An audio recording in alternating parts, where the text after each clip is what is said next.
So one of the main reasons why I make these videos every week is because it gives me a sort of constraint to work to. So I could be making a track using new VSTs or using specific VSTs or new time signatures, whatever it might be. I've made various tracks using limitations, which can be a great way to sort of get out of your comfort zone and just explore new sounds and ideas. However, it's not always feasible for me to completely finish a track because it can take too long to break it down in one video. However, I've been getting a lot of requests recently to talk about how I completely finish a track.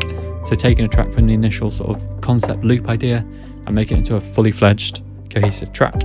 So in this video, I'm going to break down some of my key tips on doing that, the sort of workflow I go through. So when I've got a sort of looped idea that I think could be a really good track, how I sort of take it from that and end up with the finished product. So I'll be talking about all that in this week's video, and as always, I've got a new competition in this week's video. This time I'm going to be giving away a plugin that I've talked about a lot recently, and it's one that I find incredibly useful, and that is Brush Free by Cleveland Audio. So all you've got to do to enter is comment and like the video, and also be a subscriber of the channel, and then I'll pick a random winner once this video hits 300 likes. So yeah, be sure to comment and like to enter those, and I'm just going to kick things off by talking about point number 1. So for this video, I'm going to be working on the track that I started last week for the ear candy video. I'm going to be taking that initial idea that I got together and making it into more of a solid finished track. So I've split it up into sort of 5 different steps that I would, I guess, generally take to finish a track, more specifically to finish a lo-fi hip hop beat, but this can really apply to anything. So yeah, I'm just going to go through each step and talk about a few points that I would consider during that step. So the first one being the initial idea creation phase. So this is the idea that I've got. So I've got a ambience up at top, which I just throw on when I'm starting a track. I came up with the initial chord progression. And then I've also added in a kick and a snare to get the sort of rhythm of the track going, as well as a bass, which again, just fills out the track sonically a little bit more. Got the bass coming in. So it's a very basic idea, but it's the core of the track. So at this point, I'm ready to start fleshing it out a little bit more. Usually if I get to this stage, I'm either going to finish the track or I'm going to use it for a sort of collab idea. So I commit to one of the above. If I'm using it for a collab idea, I'll probably flesh it out a little bit more, maybe add some lead melody and stuff and then stem it out. And then, or alternatively, I'm just going to finish the track. Even if I finish it and I don't like it, at that point, I've then got a finished track that I can, use for collabs or approach again later and try and rework it into something I do like. I'm always going to finish it, and I think you've got to commit to finishing it at some point. But before this, if I'm coming up with a chord progression, I might come up with a chord progression, try and do a bass line, and just think, actually, I'm not feeling this, and maybe scrap it off at that point. But even then, if you've come up with a chord progression that sort of moderately works, it's always worth saving it, labeling it, keeping the MIDI, doing something with it rather than just completely throwing it away. So yeah, I'm not going to talk too much about how I get to this point because I've made various videos on that in the past, I guess. More recently, the beginner guide to lo-fi hip hop. For me, this is sort of the difficult part. For the most part, is just coming up with the initial idea, and then once I found something I like, I can sort of run with it a bit. So yeah, that's point number 1. So by point number 2, you really want to get the structure of the track going. So how long is it going to be? What sort of format is it going to take? You want to make sure at this point you're out of live looping mode because that's going to, for the most part, become a hindrance. So we've decided that we want to finish the track. So first thing I'll do is I'll get the ambience and I'm just going to duplicate it. So I'm probably going to have a track that's around this mark, say 2 minutes 20. I might extend it a little bit further. But yeah, that's roughly where I want to be. And then I'm also going to start thinking about the chord progression. So generally, if I'm starting an idea, I might have a little short chord progression, which is fine. But you want to start thinking about how you're going to keep it interesting. So you're going to play the chord progression again on a different instrument and swap instruments halfway through, play it differently, maybe arpeggiate it, or play it as block chords as I'm arpeggiating this. Or you can come up with a B section. So what I've done is I've got this chord progression, which was the first one, that loops twice. And then after the second loop, it goes onto a different section.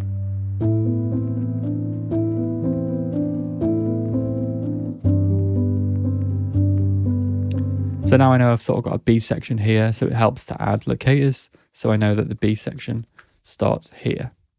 And I think I'll loop that again so it finishes on that B section. So I got the bass that comes in here, and I've got the kick, which starts around here. So I'm just going to get rid of that. So this is going to be the introduction. And it also helps for me to sort of label bits. So I'll add a locator there, intro, and then I'll add one here. Drums come in. And then you can have a sort of mix up here. because I want to keep it fresh. And then we'll have the outro over here somewhere. So I've got a rough idea. And if you're really not sure where to put these things, it can help to get reference tracks in there. Find a similar track to yours, a similar tempo, and just drop it in and see what they do. Often people are scared to sort of use reference tracks because they don't want to copy someone else, but it's really not about copying exactly what they're doing. It's just looking for how they sort of flow the track. Where do they bring the drums in? Do they drop them out? How do they sort of structure it? And then once you've done that a few times, you'll get a feel for it yourself. So if you're really struggling, I would recommend trying to use reference tracks. So yeah, I want to get a rough idea going at this point. So I'm going to start to get the drums duplicated a bit. I've got the Foley from the previous track here, which I've turned off for now, because I'll talk more about how I approach that later on. So I need to figure out roughly where I want the drums to drop out, because I want a little bit of a break from the drums in the middle of the track. And here would sort of make sense. So what I'll do is I'll drag all these, copy them, and I'll bring them back in here. And you can also get the sort of hi-hat snare pattern a little bit earlier and sort of fade that in to transition into the last part of the drums. And then maybe here it can just be the full outro. And also I've noticed here, this is when the B section comes in. So it's a little bit abrupt at the moment because we're going from the chord progression that everyone's used to for the first half of the track and swapping it out whilst also removing loads of other stuff. So you want to make sure there's some consistency. So I'll have to do something there, maybe add some pads that sort of follow it through just to help the flow of the track. So make sure there is consistency. You're not completely changing everything abruptly unless you really want to have that dramatic impact, which probably for sort of something like this, which is quite evolving and slow, I wouldn't want that. So yeah, now I've got a rough idea of how long the track's going to be and a sort of vague structure. So what I'm going to do now is just maybe work on some more drums, add a few hi-hats in there, so I've got more of a solid drum progression. I'm going to texture more into it in the end with like Foley and ear candy and that sort of thing.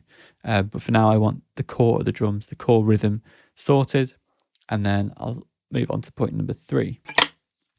So I've made a couple of adjustments to the composition of the track, but I'm pretty much done with phase 2 being the sort of general structure. Now this can change as you get through the track if you need it to, but yeah, so what I've done is I've got the chord progression that loops round, and then it changes straight to the second chord progression rather than having the first one repeat a few times. So for the second I've also got a little bass line in there. You can hear I've added some hi-hats again, just the core drums. It's going to have more texture, ear candy later on. I've got some from the last video that I can just texture in at some point. But yeah. And then we flow into the first chord progression bit again with the main bass line. And then at the end of this, we drop out and remove the drums. And then we phase them in without the kick. And this will be smoother in phase 3, which we'll talk about in a second. Back into the main bit, and then just play through this last bit of the chord progression to fade out. So what I'm going to do now is move on to phase 3, and really sort of phase 3, 4, 5 are interchangeable.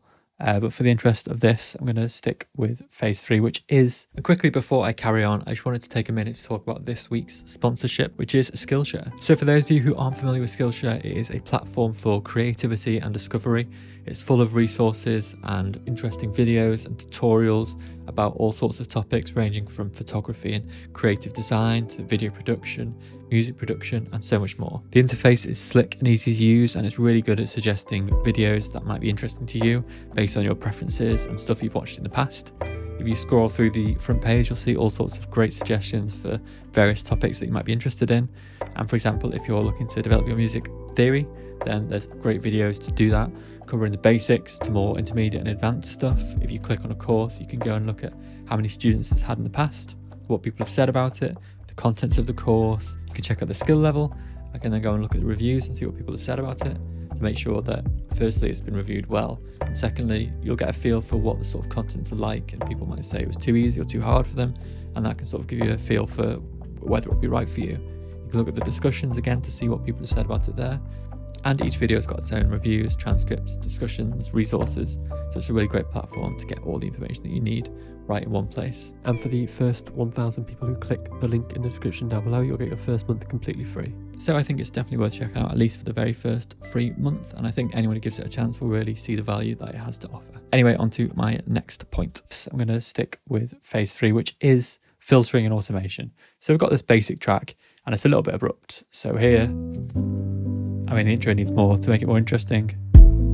That's sort of a little bit abrupt. It could be smoother. And then again here, it brings in these highs and stuff, but it could be smoother. And at the end of the track, we just stop.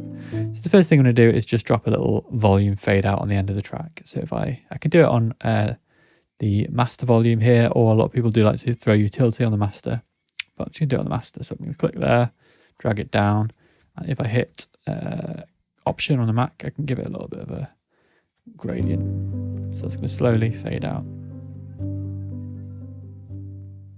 Sick. So another thing I like to do is group the main instruments, which at the moment is just this piano. And we're going to throw a few transitions on there as well. So I've got a little transition rack, which I love to use, called Troppy Sweep, which I rave about. So it's just auto filter and a portal. So I'll link portal in the description down below. If you want to check it out, it's a granular synth plugin with all sorts of useful effects, which I've been using quite a lot in the recent videos. First thing I like to do is have a little automation of the lows just to fade the track in a little bit. And then we want to cut some of the lows as we build up to the drop. And then I'll add portal as well. Just gives this sort of choppy delay feel. So I'm using the preset, which is I think called Dreamy Music Box. I labeled it as a preset, but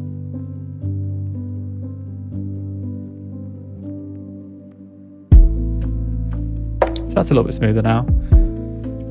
And then what I like to do again on the drums is filter those out to transition as well.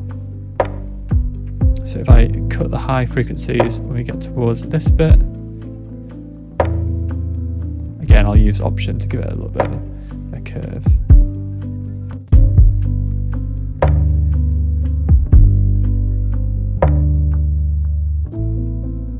And then what I want to do here is bring it back in. So I'll bring that right down. So we get here, we want it just a smidge.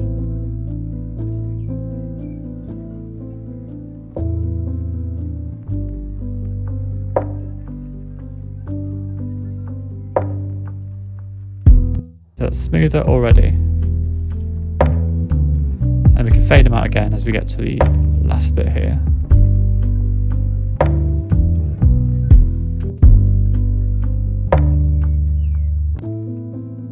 And now the track fades out. So that's just a quick demonstration of filtering automation. You can get as complicated as you want to. Usually what I'll do is spend a good hour or so just tweaking filtering, even if it's subtle and it may not necessarily, on its own make a huge difference. When you add it all together and you've got panning filtered, volumes filtered, width, EQ cuts and stuff like that, it all adds life and movement to the track. So that is really a quick overview of point number 3, which is automation and filtering. So that brings us on to point number 4, which is lead lines and lead melody. So now I've got the basic core of the track. It's time to add some melody in there. I mean, you can do this, as I said, you can do this before or after filtering. Doesn't really matter, but as long as you've got a structure in your mind, it can really help to get these tracks finished. So when it comes to melody, obviously in this case, I'm making a lo-fi hip hop beat, which is a standalone beat without any vocals. So I'd expect it to have some sort of catchy lead melody. It could be a sort of repetitive sprinkle of melody, or it could be a solo line, which is what I usually do. But it really needs something. A lot of tracks that get sent often don't have a lead melody at all. And I just don't think it works unless you've got a vocal in there or a lead melody or something just to keep it catchy, unless you want it to be super ambient. So what I'm going to do now is just record a couple of bits of melody, something on the guitar, maybe something on the piano, and I'll show you how it sounds after that. So I've just gone and added a bit of piano and guitar in there. It's probably worth mentioning that I'm doing this all quite quickly, so I give myself a day to sort of film the video and put together the track. But generally, I mean, I could be spending a day on each of these steps at times, or at least a good few hours, especially for things like recording the top line melody. Usually I'll do it piece by piece and sort of make sure it's perfect. But yeah, this is what I've got. So I've recorded a little bit of piano and a little bit of guitar. Usually I've got a sort of more ambient line in the introduction. So I could have more delay and effects and stuff. And then when it gets to the main part of the track, usually it's a bit cleaner. In this case, that's the case with guitar. Cleans up a bit in a minute, and the piano just sort of stays the same.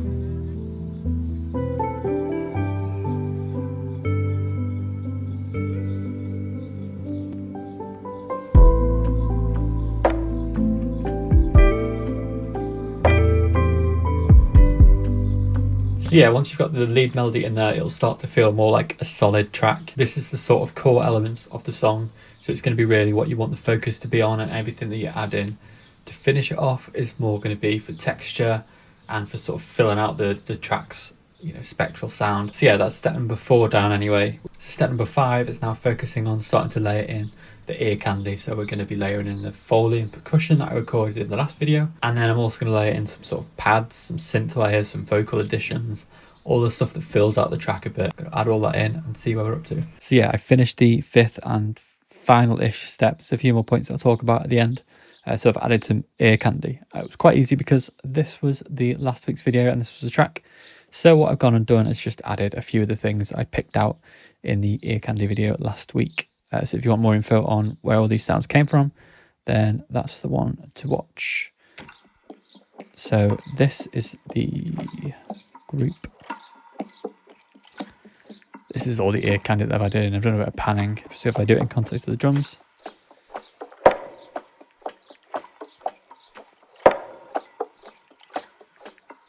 And then in context with the track.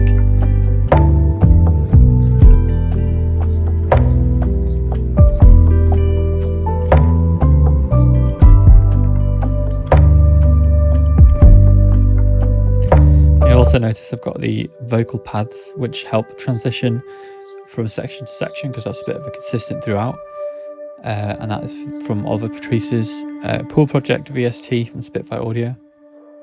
So I've got one group which has got a left and a right panned effect, and then I've got the main Vox as well in the middle.